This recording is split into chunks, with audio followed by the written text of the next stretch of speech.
வணக்கம் வந்தனம் மக்களே, இது தமிழச்சி குரல். உங்களில் ஒரு குரல். இந்த காணொலியில் நீங்கள் பார்க்க போகிற சிறுகதை அவனும் ராமன் தான். அதாவது ராமாயணத்தில் சீதை ராமன் காட்டுக்கு அமுச்சு விட்டார். அதே மாதிரி இங்கே ஒரு ராமன் சீதையை எங்கே அமுச்சு விட்றாரு, அவங்க வாழ்க்கை எங்கே எப்படி என்ன ஆகுது, சீதை கஷ்டப்பட்டா, அதே மாதிரி இப்போ கலியுக சீதை ஒருத்தி கஷ்டப்பட போகிறா. அந்த கதையை பற்றி நீங்கள் இந்த கதையில் தெரிஞ்சுக்க போகிறீங்க. வாங்க கதைக்குள்ளே போய் தெரிஞ்சுக்கலாம்.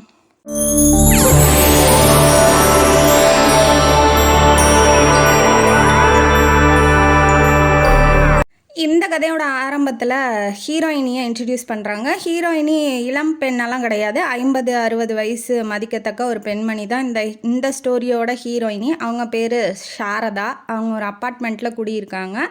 அவங்களுக்கு தனியாக தான் இருக்காங்க. சின்ன வயசுலேயே ஹஸ்பண்ட் இறந்ததுனால குழந்தை குட்டின்னு எதுவும் இல்லை. தம்பி தங்கச்சிலாம் இருக்காங்க. அவங்களாம் கொஞ்சம் தூரத்தில் இருக்காங்க. அவங்க குடும்பத்தை பார்த்துட்ருக்காங்க. இவங்களுக்கு செலவு பண்ணுறதுக்கு பணத்துக்கு கஷ்டப்படுவாங்களே அப்படிங்கிறதெல்லாம் இல்லை. ஏன்னா இவங்களுக்கு சொத்து பணம்லாம் பேங்க்கில் இருக்குது. அதை வச்சு செலவு பண்ணி இவங்க வாழ்க்கையை ஓட்டினா போதும், அந்த மாதிரி இருக்காங்க. இந்த 3rd ஃப்ளோரில் ஒரு அப்பார்ட்மெண்ட்டில் 3rd ஃப்ளோரில் இருக்கிறாங்க ஒரு வீட்டில். 8th ஒரு அப்பார்ட்மெண்ட்டு இப்போ தான் கட்டி முடிச்சிருக்காங்க. அங்கே 2nd ஃப்ளோரில் ஒரு தம்பதி குடி வராங்க. குடி வர்றவங்க பேர் கோதண்டராமன் சீதா. அதாவது பழைய ராமாயணத்தில் ராமன் சீதா மாதிரி இந்த தம்பதிகள் ராமன் சீதா மாதிரி இருக்காங்க. இவங்களோட கிச்சன் 8th இருக்க அந்த சாரதான்னு சொல்கிறோம் இல்லையா ஹீரோயினி, அவங்க வீட்டிலேருந்து பார்க்கும்போது நல்லாவே தெரியும். பால்கனிலேருந்து பார்த்தா நல்லா தெரியும். இவங்களுக்கு என்னென்னா தனிமையாக இருக்கும், யார்ட்டையாவது போய் பேசணும், பழகணும், மக்களோட நல்லா பழகி ஒன்றி இருக்கணும் அப்படிங்கிறது ஆசை. ஆனால் அப்பார்ட்மெண்ட்டில் இருக்கிறதுனால அதெல்லாம் நடக்காது இல்லையா. ஏதாவது பிரச்சனை சண்டை இல்லை சத்தம் வந்தால் கூட இப்போ கேட்க வரமாட்டாங்க, பார்க்குறதுக்கும் வரமாட்டாங்க. அப்படி ஒரு உலகத்தில் தான் நம்ம வாழ்ந்துட்டுருக்கோம். அந்த மாதிரி வாழ்கிறவங்க உலகத்தில் அவங்களும் ஒருத்தங்க. அவங்களுக்கு ஆனால் பேசி பழகணும், தனிமையை போக்கணும் அப்படிங்கிறது ஆசை. இந்த பக்கம் சீதாவோட வீட்டை கிச்சனை என்ன பண்ணுறா, என்னென்ன செய்கிறா, என்ன சமைக்கிறா அப்படிங்கிறது அப்பப்போ பார்ப்பாங்க. அடுத்தவங்க வீட்டை பார்க்குறது தப்பு தான், இருந்தாலும் இவங்களுக்கு பொழுது போகணும் இல்லையா, அதனால் சுற்றி என்னென்ன நடக்குதுன்னு பார்க்குற மாதிரி அங்கேயும் பார்ப்பாங்க. அவன் நல்லா சமைச்சு ஹஸ்பண்டோட நல்லா சந்தோஷமாக தான் இருக்கா. அதை பார்த்தோன்னா இவங்களுக்கு பழைய ஞாபகம்லாம் வருது. அவங்க ஹஸ்பண்டுக்கு சமைச்சு போட்டது, அவங்களோட சந்தோஷமாக இருந்ததெல்லாம் ஞாபகம் வருது. நம்ம வாழ்க்கை தான் இப்படி ஆயிடுச்சு, அந்த பொண்ணாவது நல்லா குழந்தை குட்டியோட நல்லா இருக்கட்டும் அப்படிங்கிற மாதிரி மனசுக்குள்ளே வாழ்த்துறாங்க. இருந்தாலும் இந்த விஷயம் எய்த்த விட்ட எட்டி பார்க்குறதுங்கிறது தப்பு தான் என்னை பொறுத்த வரைக்கும். இவங்க என்ன பண்ணுறாங்க, அந்த பொண்ணுக்கிட்ட போய் பேசி பழகணுன்னு தான் நினைக்கிறாங்க. பட் ஆனால் ஏன்னா அவளை பார்க்கும்போதே ரொம்ப அழகாக இருக்கா சீதா, ரொம்ப அழகாக இருக்கா, ரொம்ப அடக்கமான பொண்ணு, ரொம்பலாம் அகம்பா முடிச்சிலாம் போய் தெரியல, நல்லா சந்தோஷமாக இருக்கா. அந்த பொண்ணை பார்க்கும்போது தன்னையே பார்க்குற மாதிரி அவங்க நினைக்கிறாங்க. அதனால் பேசி பழகணுன்னு ஆசை. ஆனால் வயசு டிஃப்ரெண்ட்டாக இருக்குது இல்லையா. அவளுக்கு இப்போ என்ன ஒரு 25 வயசு இருக்கும், இவங்களுக்கு 50-60 வயசு இருக்குது. அதனால் சின்ன பொண்ணுக்கிட்ட போய் எப்படி பேசி நம்ம ஃப்ரெண்ட்ஷிப்பை வளர்த்துக்கிறது அப்படிங்கிறதுனால இவங்க பின்வாங்கிடுறாங்க. ஆனால் டிபார்ட்மெண்ட் ஸ்டோரு அங்கே கிட்ட இருக்கிறதுல டெய்லி பார்ப்பாங்க, இவங்களும் பார்ப்பாங்க. ஒரு நாள் சீதா என்ன பண்ணுறா, நான் உங்களுக்கு தெரியும், உங்களை எனக்கு தெரியும், இந்த கிச்சன்லேருந்து பார்த்தா அவங்க வீடு தெரியும், நீங்கள் கூட அடிக்கடி எங்களை பார்க்குறத நான் பார்த்துருக்கேன் அப்படின்னு சொல்லி இன்ட்ரடியூஸ் பண்ணிக்கிறா.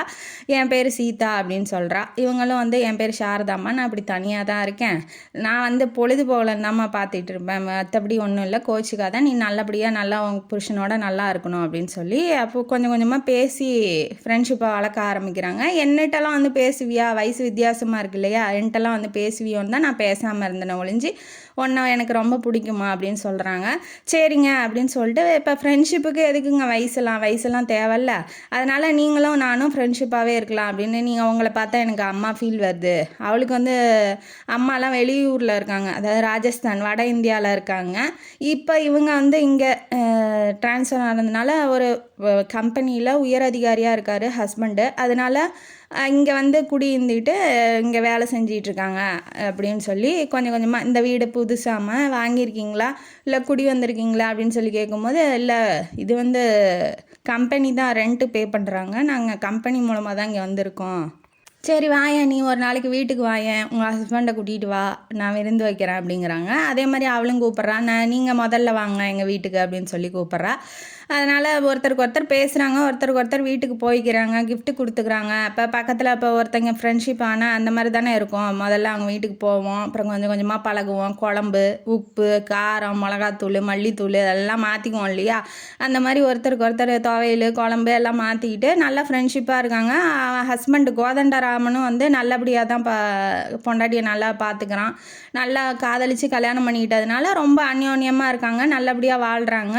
2 வருஷம் ஆச்சு, குழந்தை இல்லைங்கிறது மட்டும்தான் குறையா இருக்குது. அதுவும் சாரதாம்மா சொல்கிறாங்க, என்னன்னு சொல்கிறாங்க, பயப்படாத, உனக்கு சீக்கிரம் குழந்தை பிறந்துடும், நல்லபடியாக நீங்கள் ஒரு குடும்பமாக வாழ்வீங்க, என்னோட ஆசீர்வாதம் உங்களுக்கு எப்போவுமே இருக்குன்னு சொல்லி நல்லபடியாக வாழ்த்துறாங்க.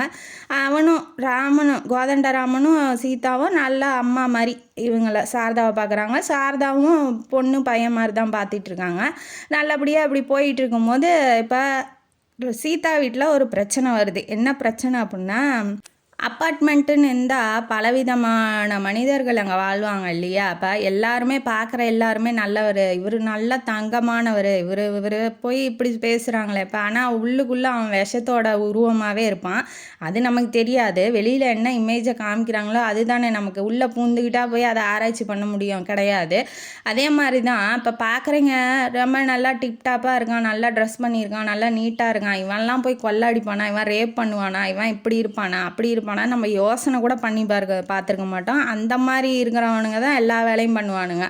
அந்த மாதிரி அந்த அப்பார்ட்மெண்ட்லேயே ஆனந்தன் அப்படிங்கிற ஒருத்தன் வந்து இருக்கான். யார்? சாரதாம்மா அப்பார்ட்மெண்ட்டில் ஆனந்தன்கிறவன் இருக்கான். அவன் எப்படி அப்படின்னா, அந்த கொள்ளை அடிக்கிறது, போய் திருட்டு நகையெல்லாம் பேங்க்கில் போட்டு வைக்கிறது, அந்த மாதிரி வீடு அப்பப்போ மாற்றிக்கிறது, பேர் ஏகப்பட்ட பேர் மாற்றிக்கிட்டு இருக்கிறது. அவனை பார்த்தா வந்து யாருமே இவன் கொள்ளை அடிப்பானா, இவன் திருடனா, ஐயோ இவனை அப்படி அப்படின்னு சொல்லி யாராலுமே சொல்ல முடியாது. டிப்டாப்பாக அவன் ட்ரெஸ் பண்ணுறதும், இந்த நகரத்துக்கு அந்த சிட்டியில் எப்படி ஜனங்க இருப்பாங்களோ அந்த மாதிரி தன்னை அப்படியே மாற்றிக்கிட்டான். அவனை பார்த்தா திருடன்னு யாருமே சொல்ல முடியாது, அந்த ரேஞ்சுக்கு அவன் இருக்கிறான். இவன் என்ன பண்ணுறான், இவன் வேலை என்ன அப்படின்னா, வீடு மாற்றி மாற்றி பக்கத்தில் யார் பணக்காரங்க இருக்காங்களோ அவங்கள நோட்டம் விட்டு, அவங்க வீட்டில் யாரும் இல்லாத இருக்கிறாங்களோ இல்லையோ அவங்கள்ட்ட போய் நகை பணத்தெல்லாம் பிடுங்கி இவன் வாழ்ந்துகிட்டு இருக்கான். அந்த மாதிரி தொழில் பண்ணிகிட்டு இருக்க ஒரு திருட்டு பையன் அவன். அவன் என்ன பண்ணுறான் அப்படின்னா, சீதா ஒரு நாளைக்கு வெளியில் வரும்போது அவளையே அந்த டீ கடையில் நின்று சிகரெட் குடிச்சிக்கிட்டு சீதாவையே நோட் பண்ணிகிட்டு இருக்கான். அப்போ இவ்வளோ அழகாக இருக்காளே அப்படின்னு சொல்லி ஒரு மாதிரி பார்க்குறான். பக்கத்துலேயே வந்து இவன் என்ன பண்ணியிருக்கா, வீட்டு வேலைக்காரியோட பொண்ணு பாக்கியா அப்படிங்கிறவள ஒரு 10 வயசு 12 வயசு இருக்கும். அந்த பொண்ணை வந்து கூட்டிகிட்டு போயிட்டுருக்கு. சும்மா அவன் கூட மாட ஒத்தாசையாக இருக்கட்டும். இப்போ நிறையா ஜாமான் வாங்குவோம் இல்லையா, அந்த ஜாமான்லாம் தூக்கிட்டு வரதுக்கு ஒரு ஆள் வேணும் இல்லையா, இவ தனியாக போயிட்டு வந்துட்டு இருக்க முடியாது. அதனால் அந்த பொண்ணையும் கூட்டிகிட்டு போகிறா. அந்த பொண்ணுக்கு என்னென்ன தேவையோ இவ தான் எல்லாம் பண்ணிகிட்ருக்கா. கூட்டிகிட்டு போயிட்டு இருக்கும்போது இவன் பார்க்குறதும், இவன் வந்து அந்த பொண்ணு என்ன பண்ணுது, கால் தடுக்கிவிட்டு கீழே விழுந்துருது. அந்த கையில் இந்த ஜாமான்லாம் கொட்டினோடனே இவன் வந்து ஹெல்ப் பண்ணுற மாதிரி ஹெல்ப் பண்ணுறான். ஏம்மா பார்த்து வரக்கூடாதா அப்படின்னு சொல்லி கையில் அந்த ஜாமான்லாம் எடுத்து கொடுத்துட்டு ஹெல்ப் பண்ணதுனால இவன் நல்லவன் அப்படின்னு சொல்லி அந்த பொண்ணு நினைக்கிறா. ஆனால் சீதாவுக்கு வந்து கருக்குன்னு தான் இருக்குது. ஒருத்தரை பார்த்தாவே தெரியும் இல்லையா, ஒருத்தர் பார்க்குற பார்வை, இவன் பார்வை சரியில்லை, இவன் பேசுகிறத வச்சு பார்க்குறத வச்சுலாம் இப்போ ஒரு பெண்ணால் அதை வந்து ஊர்ஜிதம் பண்ணிக்க முடியும். அந்தளவுக்கு அவன் என்ன பண்ணுறான்னா, அவனை பார்த்தாவே அவளுக்கு பயம் வருது. இவன் பார்த்தாவே ரொம்ப டெரர் மாதிரி இருக்கானே, வேண்டாம் ரொம்ப தள்ளியே இருந்துக்குவோம் இவனை விட்டு அப்படின்னு சொல்லி அவன்கிட்ட எதுவும் பேசல. ரொம்ப தேங்க்ஸ்ன்னு சொல்லிட்டு குழந்தைய கூட்டிகிட்டு போயிடுறான். அதே மாதிரி மறுநாள் என்ன ஆகுது, கோயிலில் பார்க்குறா. அதே மாதிரி திரும்ப வந்து இன்னொரு நாள் வந்து இப்போ தொடர்ந்து அவன் பின்ன எதேர்ச்சியாக வர்றதுக்கு வந்து சான்ஸ் இல்லை இல்லையா. இப்போ ஒருத்தரை பார்க்குறோம், ஏதோ 10 நாள் 15 நாள் கழித்து பார்த்தா எதேர்ச்சியாக பார்க்கலான்னு வச்சுக்கலாம். இல்லை ஒரு வாரம் கழித்து பார்க்கும்போது, இல்லை 2 நாள் கழித்து பார்க்கும்போது கூட பார்க்கலாம். ஆனால் மறுநாளே வந்து எப்படி அப்படி எதேர்ச்சியாக பார்க்க முடியாது இல்லையா. அதனால் அவள் டவுட்டாக வரா, இந்த மாதிரி இவன் பின்னாடியே வரான், பின்னாடியே வந்து நம்மளை வந்து ஏதோ நோட்டம் விட்டுக்கிட்டே வரானே, இது சரியாக படலையே அப்படின்னு சொல்லி வீட்டுக்கார்ட்ட சொல்லலான்னு பார்க்குறா அன்றைக்கி நைட்டு. அப்போ வந்து அவன் என்ன சொல்லிட்டு சிரிச்சுக்கிட்டு இருக்கான் அப்படின்னா, இப்போ அவங்க ஆஃபீஸ்லேயே செக்ரட்டரி ஒருத்தி இருக்கா. அவன் என்ன பண்ணிட்டான்னா, அந்த மேலதிகாரி, அவளை விட ஒரு மேலதிகாரி ஒருத்தரை வந்து பழிய போட்டா. என்னன்னு, அவர் பார்த்துக்கிட்டே இருக்காரு, என்னைய பார்த்து சிரிச்சிக்கிட்டு இருக்காரு, பார்த்து ஏதோ பேசிகிட்டு இருக்காரு அப்படின்னு சொல்லி, ஏதோ அவர் என்னை வந்து பின்னாடியே வராரு அப்படின்னு சொல்லிட்டா. ஆனால் அது என்ன மேட்ரு அப்படின்னா, இப்போ நம்ம ஒரு தாவலை பார்த்துட்டு இருப்போம், பார்த்துட்டே இருப்போம், ஆனால் மனசில் வந்து வேறு சிந்தனைகள் ஓடிக்கிட்டு இருக்கோம். உங்கள் வாழ்க்கையில் இது நிறையா தடவை நடந்திருக்கும். இப்போ நம்ம ஒரு இடத்த பார்த்துட்ருப்போம், அந்த காட்சியோ அந்த அங்கே நடக்கிற சூழலோ நம்ம மனசில் சத்தியமாக பதியாது. நம்ம மனசு வேறு எதையும் நினச்சிக்கிட்டு இருக்கோம். அந்த மாதிரி நிறைய காட்சிகள் வந்து நம்ம வாழ்க்கையில் நடந்திருக்கும். உங்களுக்கு ஏதாவது நடந்திருந்தால் நீங்கள் வந்து கமெண்ட் பாக்ஸில் கமெண்ட் பண்ணுங்கள். இப்போ அவன் என்ன பண்ணுறான்னா, அந்த மாதிரி அந்த பிள்ளைய பார்த்துட்டு இருக்கும்போது மனசில் வேறு எதையும் நினச்சிட்டு இருந்திருக்கான். இந்த பிள்ளை வந்து இதை தப்பாக நினச்சிட்டு போய் மேனேஜர் எம்டி வரைக்கும் போய் கம்ப்ளைண்ட் பண்ணி, அதுக்கப்புறம் இந்த மாதிரி நடந்துச்சுங்க, நான் வேறு எதையும் நினச்சிட்டு அந்த மாதிரி தப்பான எண்ணெல்லாம் எனக்கு இல்லைங்கன்னு சொன்னோன்னே அந்த மேட்ரு சப்பையே ஆயிடுச்சு.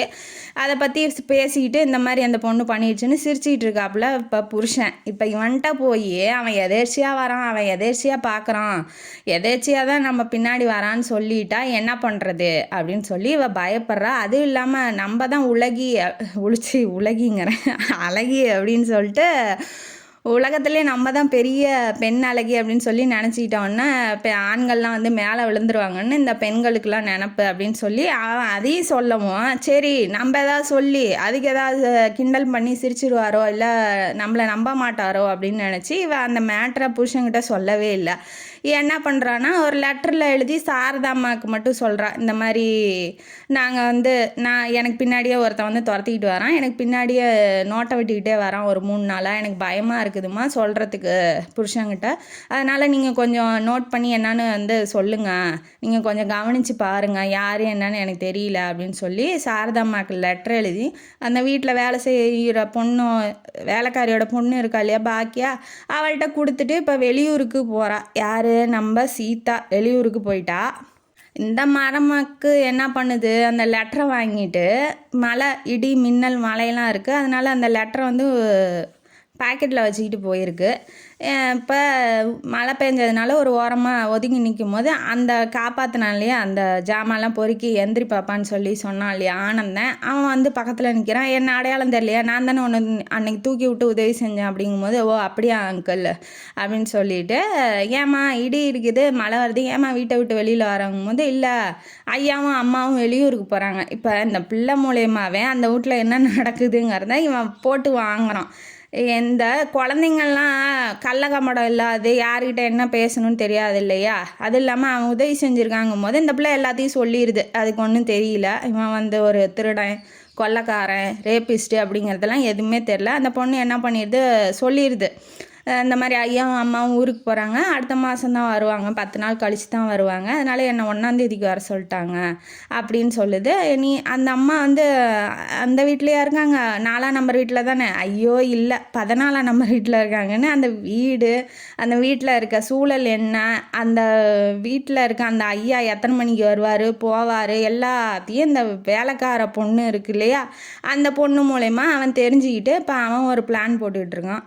10 நாள் கழித்து ஜாலியாக ஊரை சுற்றிட்டு தம்பதிகள் வந்து இறங்கிடுறாங்க. இறங்கினோடனே இப்போ வீட்டு வேலையெல்லாம் நிறையா இருக்கும் இல்லையா, இவனுக்கு 10 நாள் கழித்து வர்றதுனால ஆஃபீஸ் ஒர்க்கு நிறையா இருக்குது. இவன் என்ன பண்ணுறான்னா, என்னால் முடியாது, நான் வந்து மத்தியானமாக வீட்டுக்கு வந்துடுவேன், நான் வந்து ரெஸ்ட் எடுக்கணும், எனக்கு தூங்கணும், அதனால் வந்து மத்தியானம் வந்துடுறேன், நீ பார்த்து இருந்துக்கோ அப்படின்னு சொல்லிட்டு நான் டிஃபன் கடையில் சாப்பிட்டுக்கிறேன்னு இவன் போயிட்டான், காலையிலேயே போயிட்டான். இவன் என்ன பண்ணுறான்னா ஜாமான்லாம் எடுத்து வச்சுட்டு ஹெல்ப்பாக யாரும் இல்லை இல்லையா, அதனால் ஜாமான்லாம் எடுத்து வச்சுட்டு ரொம்ப டயர்டாகி போய் படுத்துட்றா. இப்போ ஒருத்தர் தெரியாதவங்க அப்பார்ட்மெண்ட்டில் இருக்கிறோம், தெரியாதவங்க யாராவது வந்தாவோ இல்லை தெரிஞ்சவங்க டெய்லி பால் போடுறீங்க காய்கறி யார் வந்தாலுமே அந்த கண்ணாடி கதவில் இருக்கும் இல்லையா, அது வழியாக பார்த்துட்டு கதவை தர, பின்னாடியும் ஒரு சங்கிலி மாதிரி சின்னதாக போட்டு விடுவாங்க இல்லையா, அதுவும் போட்டுட்டு கதவை தர அப்படின்னு சொல்லி அவன் புருஷன் சொல்லியிருப்பான். இவன் எல்லாமே எல்லா நேரத்துலேயும் ஞாபகம் இருக்காது இல்லையா. இப்போ அது சாதாரண விஷயந்தான். இப்போ ஒரு பால்காரன் வரான், இது திறந்து பார்த்துட்டு கண்ணாடி வழியாக பார்க்குறோம், டெய்லி பார்க்குறோம். அப்போங்கும் போது ஒரு நாள் என்ன பண்ணுவான், சரி இந்த டைமுக்கு பால்காரன் தான் வருவான், எதுக்கு அங்கே வேறு பார்த்துக்கிட்டுன்னு கதவை திறந்துருவான் இல்லையா. அந்த மாதிரி வந்து இவன் என்ன நினச்சிக்கிட்டா அப்படின்னா தூங்கிட்டு மத்தியானம் ஆனோன்னா, சரி இது நம்ம ஹஸ்பண்ட் வர டைம் தானே, யாராக இருந்தால் என்ன ஹஸ்பண்ட் தான் வருவார் இந்த நேரத்துக்கு அப்படின்னு சொல்லிட்டு கதவை தட்டவும் அந்த ஆனந்தன் வந்து நிற்கிறான். இவன் என்னன்னா கதவை வந்து கண்ணாடி வழியாக பார்த்துட்டு நீங்கள் யார் என்னன்னு கேட்கும் போது நம்ம என்ன பதில் சொல்கிறதுன்னு இவன் யோசிச்சுட்டு நின்றுட்டு இருந்தான். ஆனால் இவன் டப்புன்னு கதவையே திறந்ததுனால அவனுக்கு ஈஸியாக போயிடுது. கதவை பொழந்துக்கிட்டு வந்து அந்த பிள்ளைய வந்து நகையை கழட்டு பணம்லாம் எங்கே இருக்குது போ பீரோ சாவியை தர அப்படின்னு சொல்லி நகையெல்லாம் பிடுங்க பார்க்குறான். தாலி கொடி கையில் இருக்க வளையல் இந்த மாதிரி அப்பார்ட்மெண்ட்டில் இருக்கவங்களாம் ஜாக்கிரதையாக இருங்க. எப்போவுமே இந்த விஷயத்த மட்டும் மறக்காதீங்க. கண்ணாடி வழியாக பார்த்துட்டு யார் என்னன்னு தெரிஞ்சுக்கிட்டு அப்புறமா கதவை திறங்க. அதுவும் இல்லாமல் உள்ளே வந்து மாட்டிக்கிட்டோம் அப்படின்னா நெருப்பு பிடிச்சிக்கிச்சு அப்படிங்கிற மாதிரி நெருப்புன்னு கற்றுங்க அப்படிங்கிற மாதிரி கதையில் வந்து என்னென்ன பாதுகாப்புக்கு என்னென்ன சொல்கிறாங்களோ அதெல்லாம் நான் உங்கள்கிட்டையும் சொல்லிக்கிறேன். நெருப்புன்னு கற்றுங்க. ஏன்னா ஐயோ காப்பாற்றுங்கன்னா யாரும் வரமாட்டாங்க. ஏதோ அடிக்கிறாங்க கொல்றாங்க இல்லை அது புருஷன் முன்னாடி சண்டை போட்டுட்ருக்காங்க அப்படின்னு நினச்சிட்டு யாரும் வரப்போகிறதில்ல. ஆனால் நெருப்புன்னு கற்றுனா பக்கத்து வீட்லேயும் பரவிடும், நமக்கும் ஆபத்து அப்படின்னு சொல்லிட்டு எல்லாரும் அப்போ வந்து ஆபியஸாக வந்து ஹெல்ப் பண்ண தானே வேணும். அதனால் இப்படி சொல்லுங்க அப்படின்னு சொல்லி ஆசிரியர் உங்களுக்கு சொல்லித்தராங்க. அதே நானும் சொல்லிக்கிறேன். இப்போ உள்ளே வந்துட்டானா வந்தோடனே அந்த நகை கழட்டு பணத்தை கழட்டுங்கிறான். எல்லாம் கழட்டி பணத்தை கொடுங்கிறான். எல்லாம் கொடுத்தோன்னே இவன் என்ன பண்ணுறான் அப்படின்னா நான் நகை பணம் மட்டும் வாங்குறதுக்கு வரல, உன்னையும் அனுபவிக்க தான் வந்திருக்கேன்னு சொல்லிட்டு அந்த பிள்ளை பக்கத்தில் நெருங்கி போகிறான். இந்த பிள்ளை கிச்சனுக்கு ஓடிட்டு ஐயோ கற்பை சூறையாடிடுவானாட்டங்குது. பூரி கட்டை ஒன்று கையில் எடுத்துக்கிட்டோன்னே கிட்ட வந்தீங்கன்னா வந்து உன்னை மண்டையை உடச்சிடுவேன் அப்படின்னு சொல்கிறா. இவன் கிட்ட அதுவும் இல்லாமல் தைரியமாக போகிறான். கையில் கத்தியை எடுத்துக்கிட்டு நீ கட்டையை கீழே போறியா இல்லை கத்தி எடுத்து குத்த வாங்குறான். 2 பேத்துக்குள்ளே ஃபைட்டு வருது. இவன் கீழே அந்த பிள்ளைய படுக்க போட்டுறான். அந்த பிள்ளை மேலே போய் பாய போகும்போது அந்த பிள்ளை என்ன கட்டை எடுத்து மண்டையிலே ஒரு அடிக்குது. அடித்தோடனே அவன் டென்ஷன் ஆகிட்டான். டென்ஷன் ஆனோடனே கத்தி எடுத்து கழுத்தில் குத்த போகும்போது தாடையில் குத்திடுது. இங்கே வாய்க்கில் தாடை இருக்கு இல்லையா, அவத்தில் குத்திடுது. ரத்தம் பொலன்னு வருது.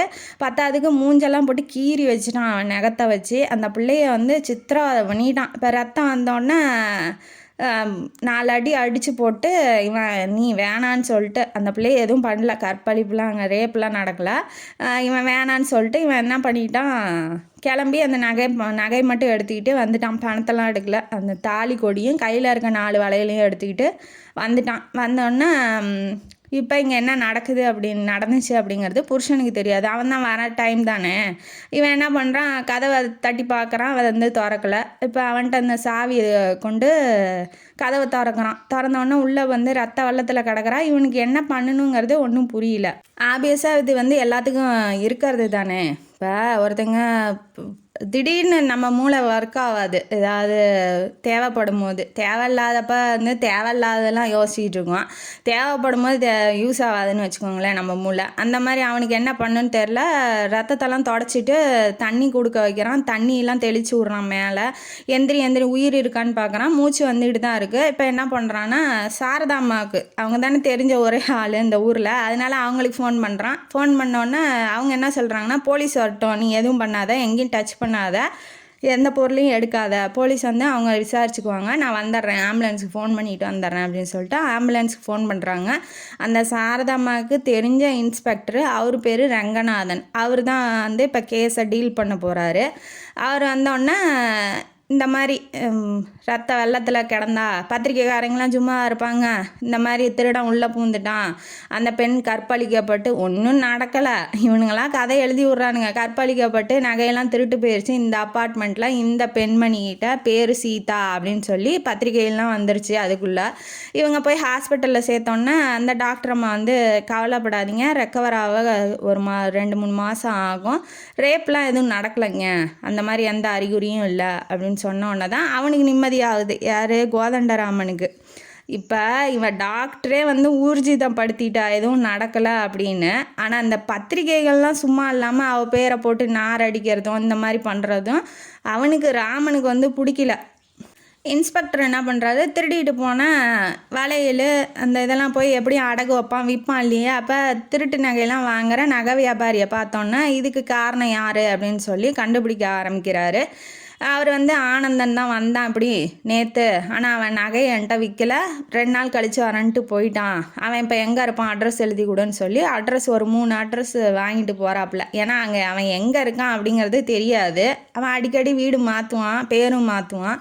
அதனால் என்ன ஏதுன்னு தெரியாது இல்லையா. அதனால் இவர் வந்து 3 அட்ரஸ் வாங்கிட்டு போகிறாரு.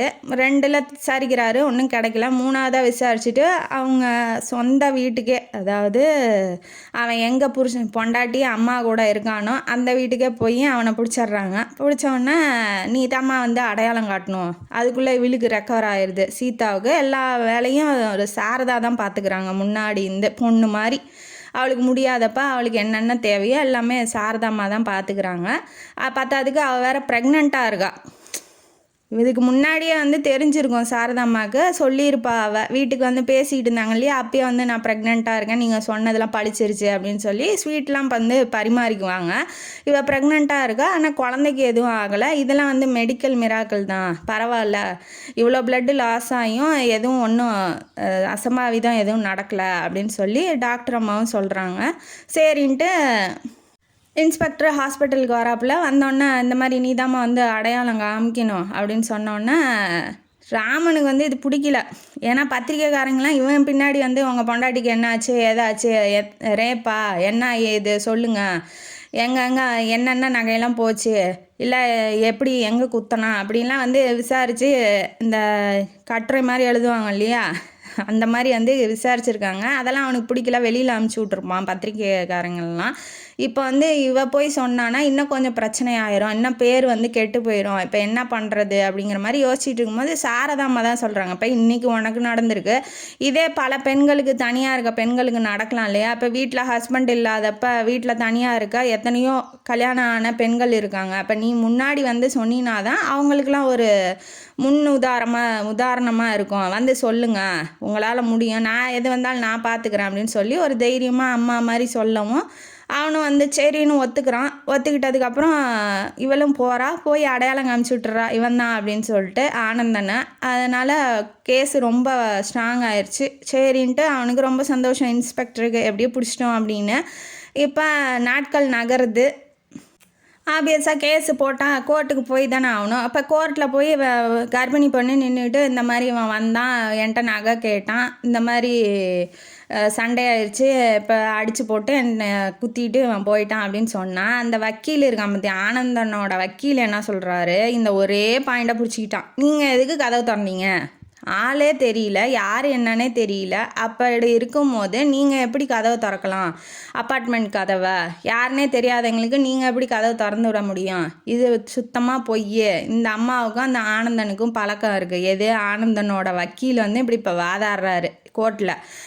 சீதாவுக்கும் ஆனந்தனுக்கும் முன்னாடியே கள்ள தொடர்பு இருக்குது, அதனால் இவங்க வரும்போதெல்லாம் இவங்க கதவை திறந்து விடுவாங்க. எது, அந்த பிள்ளை தெரியாமல் புருஷன்தான்னு திறந்து விட்டதுக்கு என்னென்ன கதை கட்டி அவனுங்க எப்படி வெளியில் வர்றதுக்குன்னு ஐடியா போடுறானுங்க பாருங்கள். என்ன பண்ணிட்டான், முன்னாடியே இருக்குது, இந்த மாதிரி பணம் கேட்கவும் இந்த அம்மா சண்டை போட்டிருக்கு, அப்போ கைகாலப்பாயி இந்த மாதிரி பிரச்சனை ஆயிடுச்சு அப்படின்னு சொல்லி எல்லா பழியும் இந்த பிள்ளை மேலே, சீதா மேலே போட்டு விட்டானுங்க. இந்த சீதாவும் கதறா, அதெல்லாம் இல்லை, சுத்தமாக பொய், இதெல்லாம் நம்பாதீங்கன்னு சொன்னாலும் அங்கே யாரும் நம்ப போகிறதில்ல, நீ ஏமா கதை திறந்தங்கிற அந்த ஒரே வார்த்தையிலே எல்லாம் பிடிச்சிக்கிறானுங்க. ஜட்ஜி என்ன பண்ணுறாரு, உள்ளே போனதுக்கும் குத்துனதுக்கும் 6 மாதம் தண்டனை, உள்ளே போய் திருடினதுக்கு 6 மாதம், ஆக மொத்தம் 1 வருஷம் நீ ஜெயிலில் இருக்கணுன்டான்னு தண்டனை எழுதி கொடுத்துட்டாப்புல. ஆனால் இந்த விஷயம், அந்த கோர்ட்டில் நடந்த விஷயம் பத்திரிக்கை பூரா பரவி இந்த மாதிரி இந்த ரவுடி, இந்த கொலைகாரனுக்கும் அந்த பொம்பளைக்கும் தொடர்பு இருந்துச்சான், அதாவது சீதாவுக்கும் இந்த மாதிரி தொடர்பு இருந்ததுனால 2 பேர்த்துக்கு கைகலப்பாகி இந்த மாதிரி பிரச்சனை ஆயிடுச்சு. இப்போ ஒரு பிரச்சனையை எப்படியெல்லாம் திரிச்சு போய் ஒரு பொண்ணோட வாழ்க்கையை கெடுக்கிறானுங்க பார். கேஸ் என்னமோ முடிஞ்சிருச்சு, ஆனால் அந்த கேஸ்லேருந்து அவங்களால வெளியே வர முடியல, சுற்றி முற்றி எல்லாம் அந்த மாதிரி பதில் சொல்லியே சொல்கிறானுங்க. இவன் ஆஃபீஸுக்கு போனாலும் இந்த மாதிரி உங்களை 2 பேர்த்துக்கு தொடர்பு இருந்துச்சாமே, உங்களுக்கு எப்படி தெரியாமல் இருந்திருக்கோம், இவங்க எப்படி கதவை திறந்தாங்க அப்படிங்கிற அந்த ஒரே கேள்வியை வச்சு இவனையும் மைண்ட் வாஷ் பண்ணி விடுதுங்க. அவன் நல்லவன் தான் இயல்பா, அவன் பொண்டாட்டியை நம்புறவன் தான், ஏன்னா டாக்டரே சொல்லிட்டாங்க இல்லையா அந்த மாதிரி எந்த இதுவும் இல்லை அப்படின்னு சொல்லிட்டு. ஆனால் இவன் கொஞ்சம் கொஞ்சமாக விஷத்தை விதைக்கும் போது அவன் விஷமாகவே ஆயிடுறான். ஒரு கட்டத்துக்கு மேலே இவளோட ஏன் வாழணும், உண்மையிலே இவன் தொடர்பு தான் வச்சுருப்பா, அதனால தான் கதவை திறந்து விட்டுருக்கா அப்படிங்கிற ஒரு ஸ்டேஜுக்கு இவனும் வந்துடுறான். இந்த பொண்ணுக்கு பிரசவ வலி எடுக்குது. வாங்க வாங்கன்னு சொல்லி கூப்பிட்றா. அவன் எங்கே வர போகிறான், அவன் வந்து கிளம்பி போயிட்டான், இனிமேட்டு வாழவே கூடாதுன்னு சொல்லிட்டு கதறா. யாருமே இல்லை. சாரதா அம்மா ஆபியஸாக ஆபத்து வந்தீங்க அவங்க தானே, உடனே கூப்பிட்றாங்க, ஃபோன் பண்ணி கூப்பிட்றா. அந்த அம்மா ஹாஸ்பிட்டலுக்கு கூட்டிகிட்டு போய் சேர்க்குறாங்க. சேர்த்துட்டு இப்போ குழந்த பிறக்கிற ஸ்டேஜில் இருக்கா. பையன் பிறந்துருச்சு. பிறந்தோடனே ஃபோன் பண்ணுறா. இந்த மாதிரி ஆனந்தனோட ஆஃபீஸுக்கு பண்ணுறா. ஆனந்தனுங்க பாருங்க, ராமனோட ஆஃபீஸுக்கு பண்ணுறா. பண்ணிவிட்டு இந்த மாதிரி குழந்த பிறந்துருச்சு, வா வந்து பார்க்கலையா, ஏன் அப்படி வழியில் துடிச்சிருக்கா, நீ பாட்டுக்கு ஏன் ஃபோன் பண்ணாலும் எடுக்கலையா, என்னாச்சு அப்படின்னு சொல்லி ஃபோன் பண்ணி கேட்கும்போது நான் வாழ விரும்பலை, சிம்பிளாக சொல்லிட்டான். ஒரே வார்த்தையில் அந்த பிள்ளையோட வாழ்க்கையவே கெடுத்து குடிச்சோராக்கி ஒரே வார்த்தையிலே முடிச்சிட்டான். என்ன சொல்லிட்டான்னா, நான் வந்து அவளோட வாழ விரும்பலை, அந்த குழந்தையும் என் குழந்தை இல்லை, அவன் குழந்த, அதனால் எனக்கு வேண்டாம், அந்த குழந்தையும் வேணாம் அவளும் வேணாம், ஆனால் கூட வாழ்ந்து தொலைச்சிட்டனே, அதனால் பணமும் இதுவும் செலவுக்கு என்ன தேவையோ மாதம் மாதம் அனுப்பிச்சி விட்றேன், மாதம் அந்த குழந்தைக்கு என்ன தேவையோ அதுக்கு அவள் பண்ணிக்கிட்டோம், ஆனால் நான் வாழ மாட்டேன், ஒரு வருஷம் கழித்து நான் அவளுக்கு டைவர்ஸ் கொடுத்துருவேன் அப்படின்னு சொல்லிட்டான். இது வந்து அந்த அம்மாவுக்கு ஷாக் ஆயிடுச்சு. எவனோ சொல்கிறான், எவனோ எழுதுறான், அதை நம்புவா, ஆனால் அவன் பொண்டாட்டியை நம்ப மாட்டா. ஏதோ டாக்டர் அன்றைக்கி சொல்லிட்டாங்களேப்பா, அதுக்கு மேலே என்னப்பாங்கும் போது உண்மையாக கதவையே அவள் திறந்து விட்டா அப்படிங்கிற ஒரு வார்த்தையவே அவள் செஞ்ச ஒரே தப்பையே வச்சு எல்லாரும் அவன் மேலே பழிய போடும்போது அந்த அம்மாவும் எதுவும் பதில் சொல்ல முடியல. அவளுக்கு என்ன தோணுது, சாரதாக்கு அந்த அம்மாவுக்கு என்ன தோணுதுன்னா, அன்னைக்கு வந்து சீதாவை ஒரு சலவை தொழிலாளி சந்தேகப்பட்டு ஒரு கேள்வி கேட்டதுனால நீ வந்து அந்த ராம வந்து காட்டுக்கு அமுச்சு விட்டுட்டான். அதுவும் அந்த நாட்டில் வாழ்கிற ஒரு பிரஜை தான் சீதா. அவளுக்கு எப்படி துரோகத்தை இழைக்க முடியும்? இன்னொரு பிரஜையோட சொல்கிறத கேட்டு நீ எப்படி அந்த பிரஜையை வந்து அந்த ஜீவனை நீ எப்படி துன்புறுத்தலாம்? அதே மாதிரி தான் இவன் இப்போ என்ன பண்ணுறான் அப்படின்னா, இந்த ராமன் என்ன பண்ணுறான்னா, அடுத்தவங்க சொல்கிறாங்க இவ தப்பானவ அப்படின்னு சொல்கிறாங்கிறதுக்காக அவன் காட்டுக்கு அமுச்சு விட்டான். இப்போ இவன் டைவர்ஸு கொடுக்குறான். இது இந்த காலத்து ராமன் இவன். ஆக மொத்தத்தில் எவனும் மாற போகிறதில்ல அப்படின்னு சொல்லிட்டு இவங்க வந்து ஃபோனை வச்சிடுறாங்க. எதுவும் பேசலை. இதுக்கு மேலே என்ன பேசுறது? இப்போ இந்த மேட்டரை இந்த பொண்ணுக்கிட்ட சொல்லணும். இதே இப்போ தான் குழந்த பிறந்து பச்சை புள்ளத்தாச்சு. பச்சை பிள்ளைய பச்சை உடம்பாக இருக்கா. இப்போ போய் சொல்லி எதாவது வந்துடுச்சுன்னா என்ன பண்ணுறது? ஆல்ரெடி வந்து கத்தி குத்து வாங்கி செத்து சிவமாண்டு வந்திருக்கா. இப்போ இதையும் போய் சொன்னால் என்னடா ஆவா அப்படின்னு சொல்லி மனசுக்குள்ளேயே வச்சுக்கிறாங்க. குழந்தைய பார்த்துக்கிறாங்க. ஒரு 2-3 மாதம் ஆகுது. ஹாஸ்பிட்டல் பக்கமே வரல. ஏன்னா அவள் ஆல்ரெடி வீக்காக இருந்தா, கொஞ்சம் மயக்கத்துலேயே கிடந்திருக்கா. உடம்பு சரியில்லாமல் 2 மாதம் ஹாஸ்பிட்டல்லையே. எல்லா செலவையும் இந்த அம்மா தான் பார்க்குறாங்க. வேணான்ட்டாங்க. செலவுக்கெல்லாம் நீ பணம் அனுப்பிச்சி விட வேணாம், நானே பார்த்துக்கிறேன், என் பொண்ணு மாதிரி அப்படின்னு சொல்லிட்டாங்க. எது பார்த்து பழகுன பக்கத்து வீட்டு அம்மா நம்புது அவள் பத்தினின்னு. கூடையே இருந்து வாழ்ந்து தெரிச்சவன் வந்து நீ தப்பானவ அப்படின்னு சொல்கிறான். இது எங்கே போய் சொல்கிறது? வீட்டுக்கு கூட்டிகிட்டு வந்துடுறாங்க. சாரதா அம்மா, ஏம்மா நம்ம வீட்டுக்கு போகலையா அப்படின்னு சொல்லி கேட்கும்போது, இல்லைம்மா இப்போதைக்கு போக வேண்டாம், ஏன்னா அவன் புருஷன் இந்த மாதிரி சொல்லிட்டான் அப்படின்னு சொல்லி உண்மையை சொல்லிடுறாங்க. அவள் உடஞ்சிட்றா. அதுக்கு மேலே என்ன பேச முடியும்? அப்போ அடுத்தவங்க சொல்கிறதுக்கு தான் வேல்யூ, நம்ம என்ன சொல்கிறோமோ அதுக்கு வேல்யூ இல்லைம்மா அப்படிங்கும்போது, நீ கவலைப்படாத, நீ படிச்சிருக்க, நீ நல்லா அந்த ஷார்ட் அண்ட்லாம் படிச்சிருக்க, டைப்பிஸ்ட்டு, நான் வந்து வேலை வாங்கி தரேன், நீ வேலைக்கு போ. வீட்டில் இருந்தீங்கன்னா தேவையில்லாத குழப்பம் வரும், தேவையில்லாத கற்பனை நினைவுகள்லாம் வரும், அதனால் நீ வீட்டில் இருக்காத, நீ உன் குழந்தைய என் பேரன் வந்து நான் பார்த்துக்கிறேன், நீ கவலை, நான் தனியாக தானே இருக்கேன், எனக்கு என்ன வேலை, நான் பார்த்துக்கிறேன் அப்படின்னு சொல்லி ஒரு தெம்பும் தைரியமும் கொடுத்து சீதா வந்து வேலைக்கு அமுச்சு விட்றாங்க. அவளும் வந்து என்ன பண்ணுறா, வேலைக்கு போகிறா, சம்பாதிக்கிறா. இப்போ அவன் பணம் அனுப்புவான் அப்படிங்கிறத நம்பி நீ இருக்காத, உன்னால் முடியும், நீ பிற்காலத்தில் உன் குழந்தைய, நானே இல்லைனா கூட பிற்காலத்தில் உன்னால் சம்பாதிக்க முடியும், உன் குழந்தைய காப்பாற்ற முடியுங்கிற ஒரு நம்பிக்கை அவனுக்கு வேணும். அதுக்காக தான் நான் உன்னை அமுச்சு விட்றேன், ஏன்னா இப்போ இவங்களும் வயசானவங்க இல்லையா அப்படின்னு சொல்லி தெம்போடு அமுச்சு விட்றாங்க. 1 வருஷம் ஆகுது. அந்த குழந்தை பிறந்து அவன் வந்து பார்க்கவே இல்லை. இப்போ பர்த்டேக்கு பர்ச்சேஸ் பண்ண பேரனும் பாட்டியும் ஒரு அப்பார்ட்மெண்ட் ஸ்டோருக்கு போகிறாங்க. பர்ஸில் பணம் எடுக்கிறதுக்காக குழந்தைய கீழே விடுறாங்க. அவன் என்ன பண்ணுறான், தவழ்ந்துக்கிட்டே வெளியில் போயிடுறதுனால அந்த பக்கமாக அந்த ராமன் கண்ணில் படுது. தன்னோட குழந்தைய முதல்ல தூக்குறான். எப்படி கனெக்ட் பண்ணுறான் பாருங்க கடவுள். கடவுள் பண்ணுறானோ இல்லையா, ஆசிரியர் பண்ணுறாங்க. குழந்தைய தூக்கிட்டு உள்ளே போகிறான். யாரோட குழந்தம்மா இது, வெளியில் விட்டுருக்கீங்க அப்படின்னு சொன்ன வாட்டி, இல்லை அவங்க பாட்டி உள்ளே தேடிட்டு இருக்காங்க அப்படின்ன வாட்டி போய் பார்த்துட்டு அந்த அம்மா தேடிட்டு இருக்காங்க. அம்மாவை பார்த்துட்டு, என்னம்மா குழந்தைய பத்திரமா பார்த்துக்க மாட்டிங்களா அப்படின்னு சொல்லி கேட்கும் போது தான், ஏதோ கேட்டு தெரிஞ்ச குரலா இருக்கே அப்படின்னு சொல்லி திரும்பி பார்க்கும் போது தான் ராமன் அது அப்படின்னு சொல்லி தெரியுது. ராமனுக்கு வந்து இது சாரதாம்மா அப்படின்னு தெரியுது. மன்னிச்சிருப்பா அவன் குழந்தைய இந்த மாதிரி அசால்ட்டாக விட்டதுக்கு அப்படின்னு சொன்னாட்டி தான் தெரியுது இது அவனோட குழந்த தான். இவங்கெல்லாம் வந்து நம்ம அப்பா கிட்ட சேர்க்க விட மாட்டாங்க, அதனால் நானே போய் சேர்ந்துக்கிறேன்னு அந்த குழந்தைய போய் அவங்க அப்பாவை கண்டுபிடிச்சி சேர்ந்துருச்சாட்டுது. அப்படி தான் எனக்கு தோணுது. அப்புறம் சரின்ட்டு இப்போ தான் தாடியும் தப்பட்டையுமா இருக்கான். ஒன்றும் வாழ்க்கையில் ஒன்றும் பொண்டாட்டி போயிட்டா இல்லையா, வாழ்க்கையில் ஒன்றும் அவனுக்கு பிடிப்பு இல்லையாட்டங்குது. அதனால் தாடியும் தப்பட்டையுமா இருக்கான். இவ ஏன் அம்மா வீட்டுக்கு போகல அப்படின்னா, இவங்க அம்மா வீட்லேயும் அந்த பத்திரிக்கை நியூஸ்லாம் போயிருக்கோம். சொந்தக்காரங்களுக்கெல்லாம் சொந்தக்காரங்க மத்தியில் அவமானமாகி அவங்க அப்பாவுக்கு ஹார்ட் அட்டாக் வந்திருக்கும். யார், சீதாவோட அப்பாவுக்கு ஹார்ட் அட்டாக் வந்திருக்கும். பத்தாவதுக்கும் அவன் தங்கச்சிக்கும் காய்ச்சல். அவங்க அம்மா வந்து என்ன சொல்லிட்டாங்க, ஃபோன் பண்ணி சொல்லும் போது, இந்த மாதிரி உங்கள் பொண்ணை வந்து பாருங்க அப்படின்னு சொல்லும் போது, இல்லை என்னால் வர முடியாது, இங்கே வந்து எங்கள் வீட்டுக்காரும் என் பொண்ணுக்கு முடியாமல் கிடக்கு, நான் இவங்கள பார்க்கணும், கொஞ்சம் நீங்களே கூட வந்து பார்த்துக்கோங்கன்னு சொல்லியிருப்பாங்க. ஆக மொத்தத்தில் அம்மா வீடு ஒன்றும் இல்லை. அந்த சீதா பொண்ணுக்கு அம்மா வீடு எதுவுமே இல்லை. அதனால தான் இவங்க வீட்டுக்கு கூட்டிகிட்டு வந்திருப்பாங்க. இந்த சீனை சொல்ல மறந்துட்டேன். அதுக்கப்புறம் என்ன ஆகுது, இந்த சீனை, இது ஏன் குழந்த, அப்போ நான் தான் வந்து தப்பு பண்ணிட்டேன். இந்த ஒரு வருஷத்தில் அவன் திருந்திருப்பான் இல்லையா, அது என்ன பத்திரிக்கை நியூஸ் எத்தனை பேர் எத்தனை நாளைக்கு படிச்சுட்டு இருக்க போகிறாங்க. ஒரு மாதம் வேணால் ரொம்ப தீவிரமாக இருப்பாங்க, அப்புறம் அவங்க அடுத்த நியூஸ் வந்துருங்க, அடுத்த நியூஸுக்கு போயிருப்பாங்க இல்லையா, அடுத்தவங்க குடியை கெடுக்கிறதுக்கு. அது மாதிரி இவன் அதை நம்பி பொண்டாட்டியை விட்டுட்டான். இப்போ திருந்திட்டு என்னை மன்னிச்சிருங்கம்மா, என்னால் என் பொண்டாட்டி பிள்ளைங்கள்லாம் விட்டுட்டு இனிமேட்டு இருக்க முடியாது, நீங்களாக இருக்கவும் என் ஒய்ஃபு இந்த மாதிரி நல்ல நிலமையில இருக்கா, அப்போ நான் விட்டுட்டு போயிருந்தேன்னா என் ஒய்ஃபோட நிலமை என்ன ஆயிருக்கும், ஐயோ என்னை மன்னிச்சிருங்க அப்படின்னு சொன்னாட்டி, நான் யாருப்பா மன்னிக்கிறதுக்கு, நீ உன் பொண்டாட்டிக்கிட்ட போய் கேளு அப்படின்னு சொல்கிறாங்க. சாயங்காலம் வான்னு வீட்டுக்கு வான்னு கூப்பிட்றாங்க. கதவு தட்டுற சத்தம் கேட்குது. இவன் இப்போல்லாம் திருந்திட்டா ரொம்ப. இப்போல்லாம் பால்காரனோ இல்லை தெரிஞ்சவனோ தெரியாதவனோ எவனாக இருந்தாலும் அந்த கண்ணாடி வழியாக பார்த்துட்டு தான் கதவை திறக்கிறது. கண்ணாடி வழியாக பார்க்குறா, புருஷன் நின்றுட்டுருக்கான். இவளுக்கு ஒரு ஆச்சரியமாகிடுச்சு. இவர் வந்து நிற்கிறாருமா அப்படிங்கும்போது, இதுதான் உன்னோட சர்ப்ரைஸ், கதவு தர அப்படின்னு சொன்னாட்டி திறந்து விட்டுறாங்க.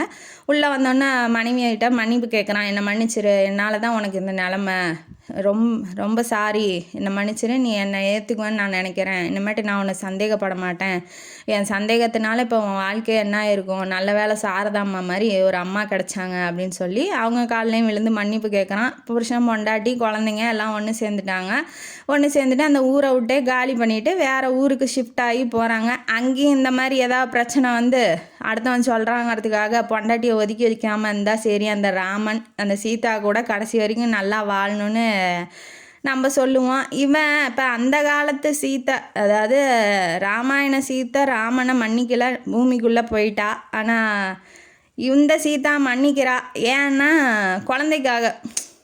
நம்ம வாழ்ந்துருவோம், குழந்தை அப்பா இல்லாமல் ஏன் வாழணும், இப்போ திருந்திட்டான்னு சொல்லி வரும்போது அவளுக்கும் புருஷன் மேலே அன்பு அதிகம், அதனால் மன்னிச்சு ஏற்றுக்கிறா. கலியுக சீதை ஏற்றுக்கிட்டா, ஆனால் ராமாயண சீதை ஏற்றுக்கல. ஏன்னா ராமன்கள்லாம் எல்லாம் ஒரே மாதிரி தான் இருக்காங்க அப்படிங்கிறது இந்த ஆசிரியரோட கருத்து. இந்த கதை இதோட முடியுது. இது சாரதாம்மா இப்போ திரும்பவும் தனியாக வாழ்க்கையை பழக ஆரம்பிக்கிறாங்க, வாழ்க்கையை வாழ ஆரம்பிக்கிறாங்க. இந்த கதையை முடிச்சுட்டு இந்த கதையிலேருந்து நமக்கு என்ன தெரியுது, இவன் சொன்னான் அவன் சொன்னான், அப்படி இருந்தாங்க இப்படி இருந்தாங்க, அந்த மாதிரி இருக்கா இந்த மாதிரி இருக்கா, வாழ்க்கையில் 4 பேர் இன்றைக்கி நம்மளை பற்றி பேசுகிறாங்க, நாளைக்கு வந்து நம்மளே அவங்கள பற்றி அவங்க வாய்க்கு அவளாக போயிடுவோம். அதாவது இன்றைக்கி நம்ம 4 பேர்த்த பற்றி பேசுனா நம்மளை பற்றி 4 பேர் பின்னாடி பேசிகிட்டு இருப்பான். அதனால் வந்து இவன் பேசுகிறான் அவன் பேசுகிறாங்கிறத கேட்டு தேவையில்லாத மனசில் போட்டு குழப்பத்தெல்லாம் ஏற்படுத்திக்காமல், இது செஞ்சியா இது செய்யலையா அவ்வளோதான், நேராக போய் டேரெக்டாக கேட்டு விசாரிச்சுக்கிட்டு சந்தேகத்தை போக்கிடுங்க அப்படிங்கிறது தான். சந்தேகப்படாதீங்க வாழ்க்கையில், புருஷன் பொண்டாட்டியாக இருந்தால் சந்தேகப்படாமல் வாழ்க்கையை வாழுங்க அப்படிங்கிறது இந்த கதையோட கருத்து. இந்த கதைங்கானாலையும் அதாவது நீங்கள் வந்து இந்த இதை ஒன்று சொல்லி முடிச்சிட்றேன். நீங்கள் சீதாவாக இருந்தீங்கன்னா ராமனை மன்னிப்பீங்களா? அதாவது இந்த கலியுக சீதாவாக இருந்தால் கோதண்ட ராமன் மாதிரி புருஷன் இருந்தால் நீங்கள் மன்னிப்பீங்களா அப்படிங்கிறத நீங்கள் சொல்லுங்கள். ஏன்னா நான் மன்னிக்க மாட்டேன். ஏன்னா வந்து இப்போ இங்கேருந்து சந்தேகம் வந்துச்சு, திரும்ப வேறு இடத்துக்கு போனால் அதே சந்தேகம் வரும். தப்பு ஒரு தடவை செய்யலாம், சந்தேகங்கிறது படக்கூடாது வாழ்க்கையில். பட்டுட்டா அதை வந்து நிவர்த்தி பண்ணிடணும் உடனே. இந்த மாதிரி விட்டுட்டு போகிறேன், விட்டுட்டு இப்போ நான் டைவர்ஸே கொடுக்குறேன் அப்படிலாம் சொல்லக்கூடாது. நான் மன்னிக்க மாட்டேன். நீங்கள் மன்னிப்பீங்களா மன்னிக்க மாட்டிங்களா அப்படின்னு சொல்லி கமெண்ட் பாக்ஸில் சொல்லுங்கள். இந்த கதைங்கானல் உங்களுக்கு பிடிச்சிருந்தா லைக் பண்ணுங்கள், ஷேர் பண்ணுங்கள், சப்ஸ்கிரைப் பண்ணுங்கள், கமெண்ட் பாக்ஸில் கமெண்ட் பண்ணுங்கள். நன்றி மக்களே.